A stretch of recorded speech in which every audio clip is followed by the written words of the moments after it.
Hi வணக்கம். Okay, இன்றைக்கி வந்து நம்ம ஹோம்மேட் சில்லி பேஸ்ட் எப்படி செய்கிறதுன்னு பார்க்கலாம். ஓகே, இது வந்து நான் ஒரு 40 கிராம் தான் எடுத்திருக்கேன். 40 கிராம் காஞ்ச பட்டை மிளகாய் எடுத்திருக்கேன். இதை வந்து நான் ரொம்ப சின்னதாக வெட்டி வச்சுருக்கேன். அப்படி வெட்டினால தான் இது உள்ளுக்குள்ளே விதையெல்லாம் வந்து நமக்கு கிடச்சிருக்கு. ஸோ அது வந்து நீங்கள் திருப்பி இதை நீங்கள் அறுவடையும் செய்யலாம். அப்படி இல்லைனா நீங்கள் தூக்கி தூர போட்டுடலாம். அப்படி இல்லைனா இதை நீங்கள் சின்னதாக வெட்டி ஊற வைக்கலைன்னா இதில் அந்த நம்ம பிளேண்டரில் போட்டு அரைக்கும் போது இதுவே வந்து நமக்கு வந்து அந்த மிளகாய் வந்து அரைப்பட ரொம்ப லேட்டாகும். ஸோ அதனால தான் சின்னதாக வெட்ட சொல்கிறேன். இந்த மாதிரி வெட்டி இதுக்குள்ளே உள்ள விதையெல்லாம் எடுத்து தூக்கி போட்டுருங்க.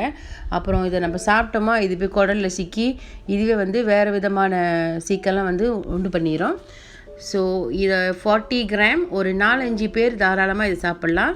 இந்த சில்லி பேஸ்ட் வந்து ரொம்ப திக்காக நம்ம அரைக்க போகிறோம். வாங்க எப்படி செய்யலான்னு பார்க்கலாம்.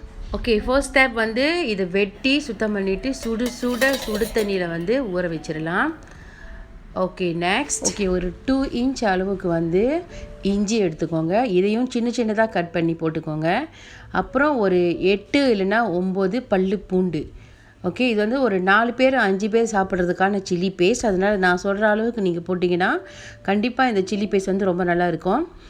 ஓகே, ஒரு 8 இல்லைன்னா 9 அளவுக்கு 9 பல்லு பூண்டு அதையும் இது கூட ஆட் பண்ணிக்கலாம். இப்போது நம்ம ஊற வச்சுருக்கிற பட்டை மிளகாயை சுத்தமாக அலசிக்கலாம்.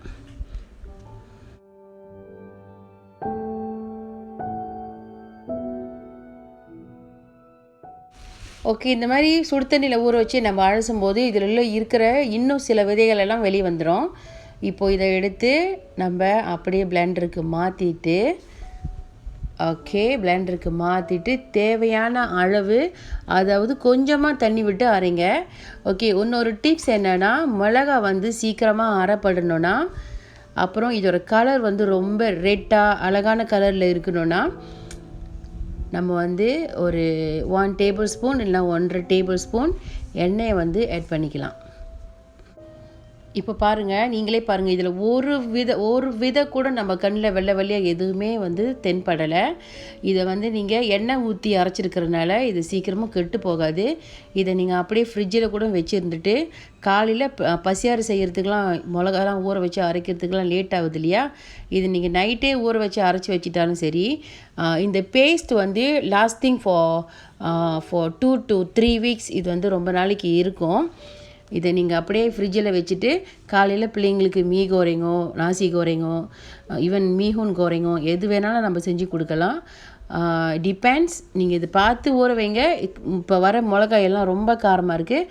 அதனால குழந்தைங்களுக்கு கொடுக்கும்போது 1 டேபிள் ஸ்பூன் கூட போட்டு நீங்கள் இதை வந்து மீ கோரைங் கூட செய்யலாம். அப்படி நீங்கள் வந்து சில்லி பேஸ்ட் அரைக்க முடியாத பட்சத்தில் பட்டை மிளகாய் தூள் இருக்குது இல்லையா, அது கூட நீங்கள் வந்து ஆட் பண்ணிவிட்டு மீ கோரைங் கூட பெரட்டி கொடுக்கலாம். அந்த மாதிரி செஞ்சு பாருங்கள், ரொம்ப டேஸ்டியாகவும் இருக்கும், நல்லாவும் இருக்கும். ஓகே, ரொம்ப அழகான சில்லி பேஸ்ட் அழகான கலரில் ரெடி ஆயிடுச்சு.